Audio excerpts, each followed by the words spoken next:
The Stardust Crusaders are one of the most capable groups I've ever seen in fiction, but with my last video on the concept of Requiem, I wanted to know, well, what would it look like if, when they were in their dire moments where it mattered the most, they were pierced with the beetle arrow? What would that look like? And how well can we link up this design philosophy to these stands? For a concept like this, our first character we'll be using will help get the idea across. So first, let's start off with Muhammad Avdol. Well, what would you say Avdol's character arc in Stardust Crusaders is?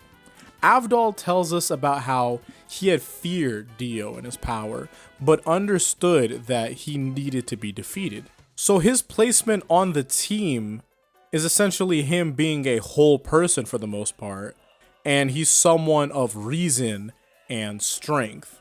A pillar of the team, but goes unnoticed, and it's fine to him because his whole thing is just being there. The idea is essentially being able to put your fears to the side to take on a large obstacle together, in unity.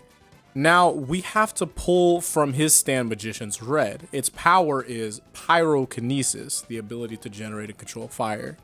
Now, my line of thinking for the changes is that even if Avdol were to get pierced by the arrow, he's not a character who Araki has stand in the forefront. Only Jotaro, Polnareff to an extent, and Joseph when he was young have that same placement. So if he were to get a power, it wouldn't have a sole 1v1 ability, but more so be something that he can support himself largely as his own person, but also have the ability to support everyone else. Well, firstly, with his design, it's a bit hard to think of because Chariot Requiem's design had been based on the origins of Requiem, and Gold Experience Requiem's case had been like an evolution in all merits. So with Magician's Red, I had been thinking about connecting it to its tarot card by retaining that red cloth gown thing. And I'm not going to pretend I know what it is, but it seems like a good little character aspect. Alongside that, I think we're going to continue this trend of evolution, and I would have Magician's Red give up its form and be more so like an ongoing flame form, similar to the Phoenix Force from Marvel Comics. It's also helped that, this is a Phoenix-based character. One of the things that I've also thought of for Magician's Red is adding wings to the outsides of his arms, which would be made of glowing gold flames and, energy particles all around him. His power, though, well, what I had settled with is moving pyrokinesis over to a higher echelon, the higher end of it, over to energy manipulation itself. This form of energy manipulation would be able to do something like overloading the human body with energy because, he has the ability to generate it. He could take it away and remove all the heat from your body, or well, even with the ability to remove energy, you could just remove brain activity. It's gone. Now, my reasoning had been this: Avdol becoming energy because he's becoming the power that he has. That's the idea. We all have power in us all. Using it is a case-by-case basis. When you want to use it, it's like, okay, I'm choosing when to use the power that I have. But when you become the power that you have, you become all that you're supposed to be, if that makes any sense. As for how he'd be able to apply this power in his scenario after he getting pierced, he'd be able to make Iggy and Polnareff fly off, just like get out of the way entirely. But for what he could do against Vanilla Ice, well, I'd say that he can't stop Cream's ability. That's not possible. It's a portal to nothingness, so there's no actual way he'd be able to just prevent this entirely once it's already going. But what Avdol can do is that he'd be able to move his friends away, and he'd shine when Vanilla Ice is actually out. Because once out, he's still becoming a vampire and all. He'd be able to still rob Vanilla Ice of his brain activity. And if we're going for a more artful fight, something he could do is spawn fires within Vanilla Ice's body so that even when he tries to hide in Cream, he burns internally. Now, one of the things that I actually thought about for a cool scene would be Avdol in this version of Magician's Red hide within Vanilla Ice's body once he exposed himself, and then he goes back inside. So once he hides in Cream and he's just full on like, oh, okay, I'm Vanilla Ice, I'm hiding, Avdol shows up in his hidden realm, sort of like how Spoiler in part 7 had invaded that one guy's safe space, you know? This is a part 3, part 5 video, and a little bit part 6. So I don't want to randomly spoil something all the way in 7, but you get the idea. Now, as for the name, there's going to be talk about the addition to the name, but I want to save it at the end because it helps the cohesiveness thing that I'm going for. Next up, we're going over to Polnareff. See, I had been thinking about how I would go about this in the context of part 3, but because everything wrapped up in his favor a lot of the time, I want to spin this over to Golden Wind, as he's still a Stardust Crusaders until the death of him. So what would Polnareff's character arc be in the context of Golden Wind? I'd say it's a bit similar how Joseph works in part 3. Polnareff understands that he's not stronger than his enemy, being Diavolo, but understands that he needs to be stopped at all costs. And considering how much of a force Diavolo has been, because, you know, he's made a lot of enemies who also happen to be evil leaning, they're going to be around, but Polnareff can't just have those people working with him.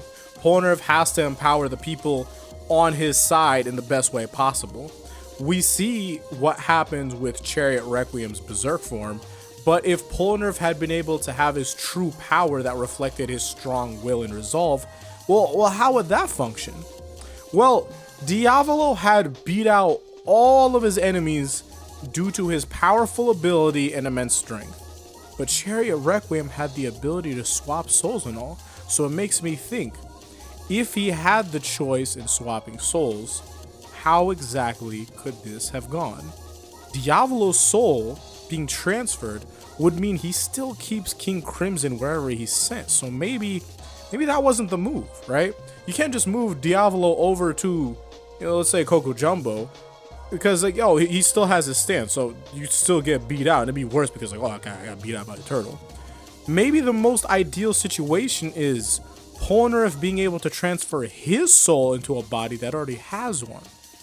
I honestly am thinking that the best case scenario would be that Polnareff's body doesn't matter anymore, but Polnareff can keep moving as his stand would be attached to his body whenever he's doing this all. So with that, he'd be able to be present in, so let's say, Diavolo's body. Like this new Chariot Requiem ability swaps souls, but let's say he's moved on into Diavolo's body and inhabits it while he's still there. If that was the case, it would be a battle of mind and soul, or well, something along those lines. Because if Chariot Requiem played out the way that it did, and you could just swap souls, not doing much really, unless he could just send Diavolo just straight to hell, but I don't think that was on the table. But there was that whole underworld thing, but that's not the focus here. I think that he'd have to inhabit Diavolo's body and try to kill the body while he's in it, then move to something else once the damage is done. Essentially, this is sort of like Ginyu's body change from Dragon Ball Z, without moving the consciousness somewhere else. That's my idea of it. He'd just be able to be present in Diavolo's body like a parasite and be able to take care of himself, because he lost the battle of bodies, but now it's a war of wits and soul. I'd add the S part didn't, it was a war of wits, could have been cool enough, but you get the idea. Polnareff's ability to shed his body like Silver Chariot shedding its armor, you know, that's the whole thing, and continuously transfer his stand and soul into other bodies, even if someone is already inhabiting it. That could be his thing. Moving on to Iggy.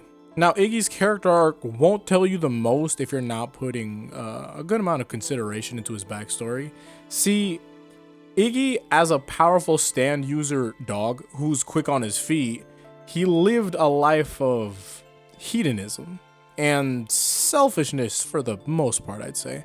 He had also been a more, you know, like Weasley dog. I don't want to say type of guy because it's a dog, but he prioritized himself, you know, more than anything. And I do understand, you know, again, this is a dog, by the way, and people are gonna be like, oh, okay.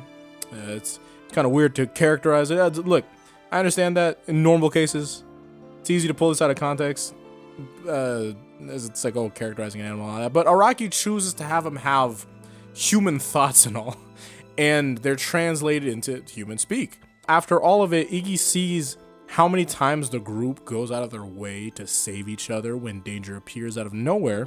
So even when he has no strength to save himself, he uses all that he could muster up to save Polnareff. Even with the life that he lived, he used it to finally be someone who helps in protecting the world from one of the greatest evils of all time. But realistically speaking, he wasn't fighting Dio, he was fighting Vanilla Ice, so maybe it was all to just truly save a friend. And that means a lot. Now, Iggy's power, Phantasmagoric Sand, surprised to read that. If we were to apply this new philosophy to a dire situation, here's how I think we could manage this, right? Originally, the idea that I had was power redistribution, you know, in the way that it's like, I guess, undermining with the concept of, you know, one grain of sand isn't something, but once you have a lot, it can be a very powerful force, you know, essentially that idea. But I scaled it down further to mineral redistribution. Not enough to just pull out all of the calcium out of your body and you throw it somewhere else and make you fall to pieces like a Nature Valley granola bar, but more so move all of the calcium somewhere else in your body so you instead achieve a similar result.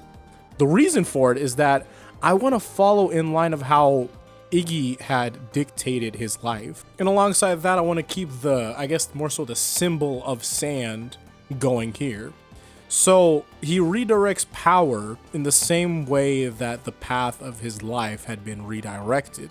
And now he redistributes his power in a different area. As for the design, I had been thinking about making it lean more into the animal aspect to an extent.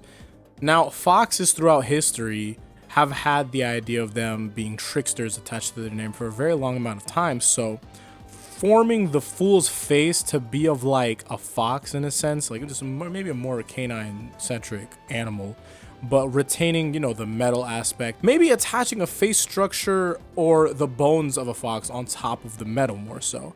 And as for the eyes, those smiling Joker eyes on the top is something that came to my mind too. Now with the tarot card, the Fool, I had been thinking of this stand to be some sort of like Gear 5 of Part 3. Not because of power, but just sheer laughter and trickery. The issue I came into this was retaining the four-leggedness or adapting a sense of like anthropomorphism. But since Iggy is an animal, we might just keep it as is and instead keep the human Joker aspect about it in its actions and like, oh, how would that reflect in like an animation or something like that. Now the Avdol and Iggy interpretation has been more about themselves, but if I were to make Vanilla Ice a bigger factor in their character journey, I'd say that, you know, Vanilla Ice, he represents sacrifice. You have to consider that his character began with him chopping off his own head for Dio. Vanilla Ice shows off that he's ready to die for his cause more than any other minion of Dio. A lot of them, you know, they think that, you know, they're just pretty strong and they don't really have to worry about whether or not they're going to die because, you know, they probably didn't think too much of the Stardust Crusaders to begin with, and they've probably come across of a lot of stand users in their own lives and have beat them pretty outright. So I wouldn't put them in the same category as Vanilla Ice. Like, we also visually see that, yes, he is very much more enthusiastic and loves Dio more than anyone else we've pretty much ever seen. Now, when it comes to the fight, though, Vanilla Ice doesn't do anything besides letting it go down to the wire, you know? Because how much more would he be able to sacrifice? He already killed himself and got the benefit of some vampiric regeneration over time. And when it came to Iggy, Avdol, and Polnareff, they didn't get some sort of extra benefit on top of their sacrifice. That's another tragedy of the Crusaders, because their sacrifices were to just take out the obstacle that is Vanilla Ice. They didn't get some sort of extra benefits that help them in the same way that, you know, supporting evil would do. But it's just like, you know, defeating the evil, that's the benefit. So I think I'm fine with the abilities as is. Because I don't think I need Iggy to just redistribute like life forces and just, oh no, I'm dead, you know, especially considering that his ability would already negate something like durability. So I think that he's pretty strong in his own merit. And I didn't get to mention this for the forms of Berserker, because that's the thing I also wanted to add in, the idea of not just what would this like, you know, quote Requiem form unquote be, because I want to add in the idea of, you know, what if they did lose their body but the stand is still pierced, you know, that changes up a lot, because I think that Avdol's spirit, with the sake of Magician's Red, would still be guided pretty well in its own mentality, even if it was a sort of distorted, but it would probably just focus more on protecting Polnareff and Iggy, and it would get to like unreasonable means of like attacking others and all that. But when it comes down to Iggy's the full Requiem thing, what I was thinking of is that if this had to have happened in the story and it had a sense of like a berserk mode, yeah, sure, Vanilla Ice gets beat, but this is like the full Requiem. So it would probably be like an evil trickster, you know? Imagine like Gear 5 Luffy, but like scary. He's like going around Cairo and redistributing random stuff in buildings and stuff, or people, and stuff is just crumbling and falling, and he has to be defeated, and this becomes another character arc of Polnareff that he has to address and attack and just accept, because, you know, this is what life is now. Your friends are gone and da-da-da-da. But you know, that's a cool idea that I had additionally that I wanted to mention but didn't. Now we're moving on to Joseph Joestar. Now Joseph, you know, the guy, he's lived such a long and strong life, and part 3 to him is in the similar boat as Polnareff in part 5. You notice how I did that for both of them? Oh my god. As for his character arc, I'd say he's everyone here, as wild as it is. But that's what happens when you have a character for as long as, you know, he was around for, because he was able to build so much about him. For example, I'm not stronger than my enemy, but they need to be stopped at all costs.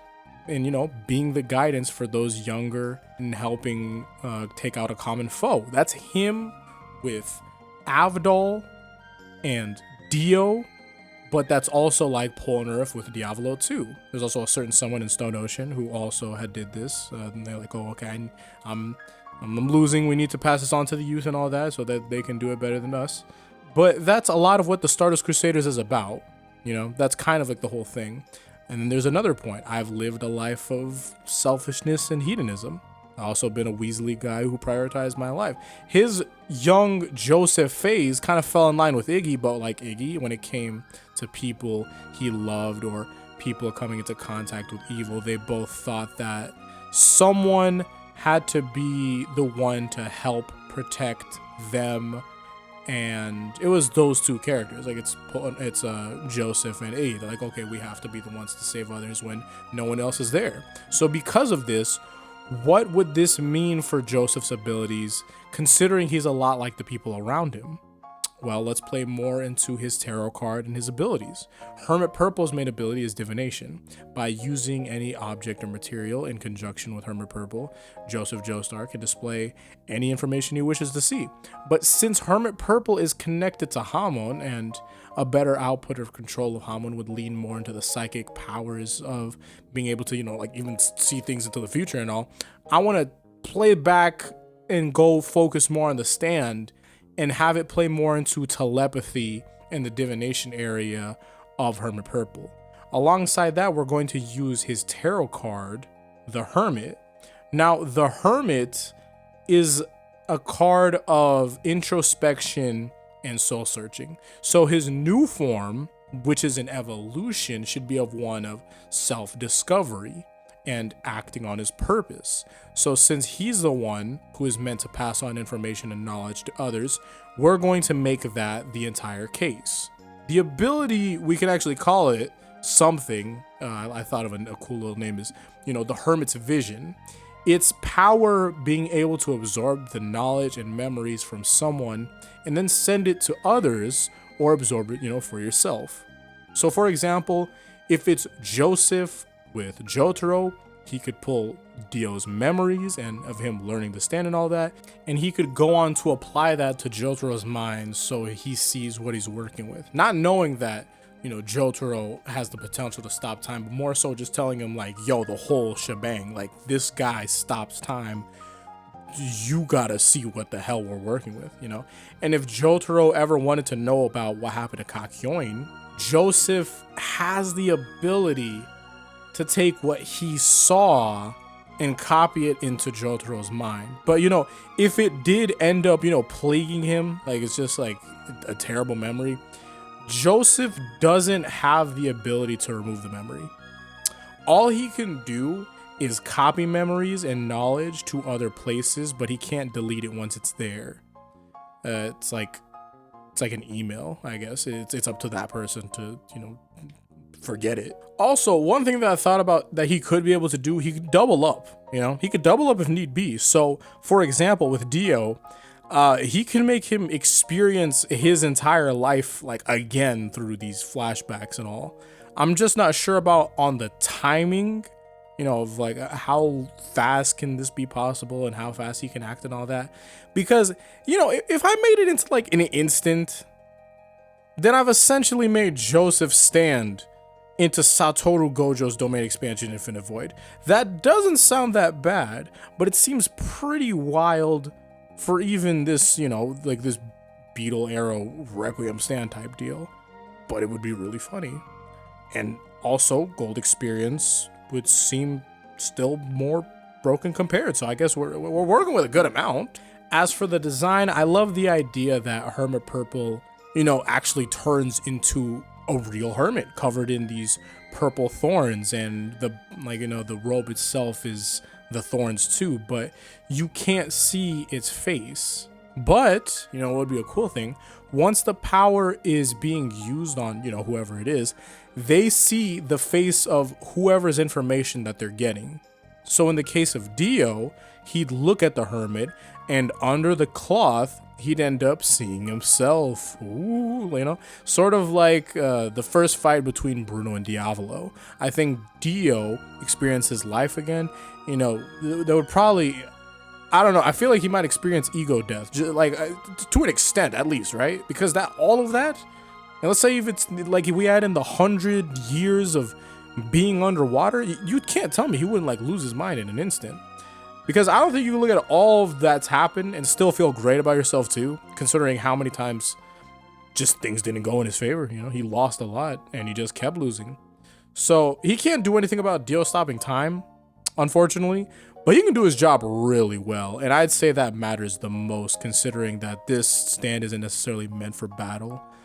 Even though I give him this power, it's just like, yeah, it's just not for that. He's not gonna just stopping time from happening. And in his berserk form, unfortunately, I feel as though Hermit Purple could just be walking around and just feeding people information, switching brains, not switching whole brains, but just like copy and pasting everyone's brain into other people's stuff. Like, it seems kind of crazy. Like, oh yeah, I'm gonna make you know this person's entire life, and I'm gonna make you remember that you tripped and fell the other day. Like, it's gonna work completely bonkers, and it's doing it to everybody because, you know, berserk form. That is a crazily unfortunate idea. I think that'd be terrifying, which is kind of why I think this is a good point and a good idea. But yeah, now we're over to Hierophant Green stand user Noriaki Kakyoin. Now, when it comes down to Kakyoin, I'm not gonna lie, I actually had trouble here, considering that his moment against Dio is actually supposed to be the one where he gets pierced. But Dio is attacking him within stop time, you know? And I had at least some space for everyone else, you know, I guess except Joseph. But this one, it's just like, okay, this would be the key point. I just think that against Dio, we're definitely going to be seeing a berserk version of Hierophant Green Requiem. But I guess I'm fine with working with it as is. So first, what's Kakyoin's character arc been? Well, it's been straightforward. Let's be honest here. It just has been, because we saw what he's been working with those flashbacks in that fight. Kakyoin had lived a lonely life because of his unique experience of being a stand user at such a young age. And it's not that anyone didn't like him, it's that he made himself essentially unapproachable because no one could see Hierophant Green, so he felt that no one could possibly relate to him. And it's an interesting point because stands are a reflection of your soul, so maybe in some sort of weird cosmic way, he knew that the human part of him is truly only a part that people can know, and his soul shows, but it can't show to others in the way that he would want to. Now, with the Stardust Crusaders, he's surrounded with like a bunch of others like him, you know, so maybe just the fact that he's in the group, you know, that's reason enough. You solve the character arc. But working towards defeating Dio is what they all had in common, so we kind of have to retain that idea too. In a non-berserk way, I thought about having Hierophant Green's tentacles and his Emerald Splash attack retain as is despite space-time, because his power is just at this point. He's whole now, and I think one of the most wild things I can do here is actually just have his power still retained despite all these other means. Because imagine this, right? Kakyoin uses Emerald Splash, but a portal character uses their portal to redirect it. Haha, I am now attacking you, Noriaki Kakyoin. But imagine this, instead of it actually being redirected, the Emerald Splash stays the course and continues to pass. His power is absolute and will continue despite everything. That would have been good if that were to happen, you know, while Dio is stopping time and the arrow shines bright and okay, oh man, I'm Dio and I can't see because the arrow is shining so brightly. But, you know, that would be like if Diavolo and Polnareff, you know, that's exactly how that went. And Diavolo got his shot off regardless, despite the shining. So Kakyoin's here. Well, what's gonna happen if he dies and Hierophant Green continues without a body? Well, Hierophant Green, I feel as though this ability it should still be absolute, you know, but it's just going to go on and on. That's not going to mean, you know, the body of the stand's invincible. It's just going to mean that, you know, when it attacks, it's going to keep attacking and you can't really stop it once it gets going. Like, it's just going to do that. The only way to stop it is to attack it directly. How I think the fight goes, Hierophant Green Requiem would push Dio to that point of near death that he got to before drinking Joseph's blood. But for the sake of the story, I think the move would be like, you know, Dio does defeat him. Or if like it's getting too bad that Jotaro has to defeat him, and then you have Jotaro starting against, I guess, the high voltage Dio, like just while one of them had to take out Kakyoin, whatever the hell, drinking Joseph blood. Superpower Dio. Now Jotaro has to fight that demon. I think that's how that would go if it was like, you know, this is being written by Araki. But realistically speaking, this power would be enough to destroy Dio, just completely outright. If your attacks are absolute and you use Emerald Splash and like it's going to hit him and he's trying to like, oh, like a 20-meter Emerald Splash and he's trying to freaking time stop his way out, but the attacks just keep on moving. Like, you gotta realize at the point he'd be super dead. Like, we saw him deflect and stuff. It's like, okay, cool. But when Star Platinum got hit with a like a freaking Emerald Splash by like accident, essentially for the first time ever, it was like, oh, okay, this is like a shotgun blast of stand energy. It was like a psychic shotgun blast. So imagine all these Emerald Splashes are coming for Dio and he can't deflect them all and he can't stop time. Like, he would probably be dead. That's enough. And it wouldn't even have to worry about going to Jotaro. But, you know, that was not necessarily the best for the story, because it's like, oh yeah, we're working towards Jotaro and Dio the whole time. So but you get how it would play out if it had to happen. And finally, Jotaro Kujo. Well, I think I've effectively gone over Jotaro Kujo's character in multiple other videos, but in the case of this darn beetle arrow, let's just really think about it quick as possible.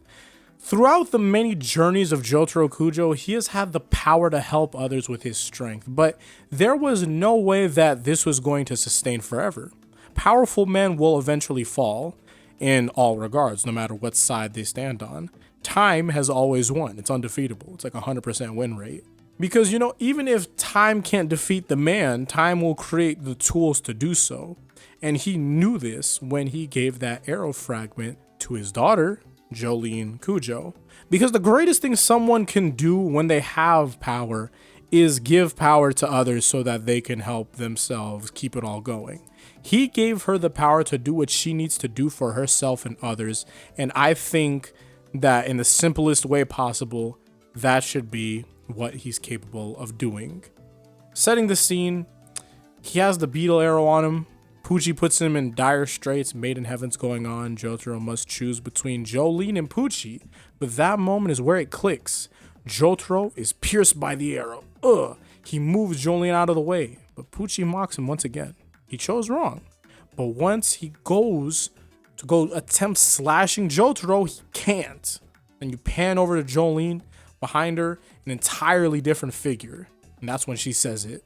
Star Platinum, the world, break free. The greatest thing that Jotaro Kujo could have done in that moment that would reflect his character if he was pierced by the beetle arrow is to drop that weight and finally be free of the burden of strength. Pass the power on for those that want to fight, those that need to fight. Because he's already done so much, it's his time to let it be. The greatest power that Jotaro can give is an extension of his soul to his daughter.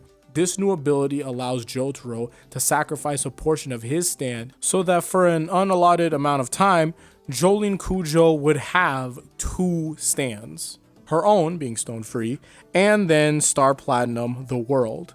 Its ability in this new mode being called Break Free. In this moment, Jotaro could allow himself some defense to try to block Pucci, but instead he gives all of the power he could to Jolene so that she could be the one to truly finish the job. I think that falls in line with Jotaro's character. But even with this change, don't use this as like me trying to change the outcome of Stone Ocean, because I think the fact that they lost is something truly beautiful, because the weight of this bloodline intertwined with fate and all is lifted when it all goes down. It essentially does like a similar thing, but I'd say better in the context because, it's such a tragedy and is artful like that. Star Platinum Break Free is interesting to think about on what design we could go with, but I think that, starting with more hair is always nice with that idea that it's freer than before, that's the idea. Next, I wanted to capitalize on the Star Tarot card. The star is one of renewed hope, faith, inspiration. It's a wielder of a beautiful future, and I wanted to add more to that too because I found similar symbols of like that general idea, and adding additional arms to the stand would help connect it to the image of the Guanyin. That's my idea of connecting it to another symbol. I'll be putting in various information about the Guanyin on the screen, but the multiple arms allowing him to help more and all is going to be a huge thing for Jotaro, and that is a huge thing for Guanyin. And I'd like to also make the design a bit more fluid in terms of its looks, as it's something that can be wielded by Jotaro and whoever Jotaro chooses. So it shouldn't be limited to strictly looking masculine only in its design, because if they can go to Jolene, it should be able to change in general, or at least just look a certain amount of fluid so that it's applicable to all types. I also had the idea of adding a civic crown or something along those lines to the top of the stand as a symbol of peacekeeper and protector, but I feel as though a civic crown, being like a military decoration kind of makes me think, am I sure that I really want to add this thing to it? Maybe something else that's a symbol of peace and all that. One thing I also wanted to consider adding was 2 horns to its forehead, like the Ophiotaurus, and it might make him look like an Oni a bit, but that's pretty good for the... I'm going to explain it soon, right here over there. Now, I understand that for a lot of these, they do seem more group-centric in the context of their design in terms of power, but compared to someone like Gold Experience Requiem, and I get that, but in the case of Giorno, he had been, the main protagonist, and his goal is a him thing. and him being the star that shined the brightest of all of Golden Wind, and him being the savior, being an allegory for savior-like things, and even like Jesus and all that. It made sense for the context of Golden Wind. The Stardust Crusaders are a group more than anything, and have some of the strongest ties possible to each other through their suffering in Dio's world. And this is where I want to add the final pieces of their names. See, I feel like because of this video and the video before this, I thought a lot more about Araki's design philosophy choices throughout JoJo's Bizarre Adventure. You know, Dio, the 9 glory gods. The Stardust Crusaders are meant to be symbols of men against, I want to say fate, but let's say gods in this case, right? Their enemies act on their own benefit and for Dio, not for the benefit of humanity or others. That's like a more like a benevolent or malevolent type of god that doesn't go in favor of the people, so that's why it's for the people to be the ones to take this up. The titles of these Requiem stands, you know, shouldn't be Requiem in the context of Golden Wind, like that's for that, but instead something representative of a fighter against fate, a god killer. But I also just can't slap Kratos on the name. You just be like, oh, Magician's Red, Kratos, Hermit Purple, Kratos. Like, that'd be odd. But I've given my reasoning and thought process on all of these designs and stands. A meaningful and more powerful name is something that I don't think I'm able to complete myself currently, because I've been messing around with this idea for days. But it's been rough. I just can't get that final piece, which is why I'm leaving the rest to y'all in terms of the names and just everything else. You have free creative liberties. I've made the video. You can do what you want. Your interpretations of these stands is something you can send me on Twitter at Caleb_IA. And I'd love to see what everyone comes up with. But there's also my Discord server that y'all can join and post your art there. I don't speak too much about the Discord, but I feel like it's a good time to mention because, you know, people like making stuff and be like, oh, Caleb, I made this. And I'm like, yo, you should show your art to, you know, the other people here who are also, there's a lot of artists and all that type of stuff, and just get yourself out there, you know? Yeah, thank you all for watching. This is a really long video. Not even gonna lie to you. If you got to the end, you can really do whatever, but leaving a comment on your favorite part 3 moment is something you can additionally add. That'd be really cool. I'd love to see that. I'd love to see a bunch of people just be like, oh yeah, this is my thing. You know, that'd be really cool. But yeah, damn, this is a long video. I'm gonna have to edit a lot. I definitely love y'all in that non-weird parasocial way. The way that Ludwig was talking about, you know the guy. But yeah. All right. Hopefully I'll see you all in the next one. Until then, peace out and Godspeed.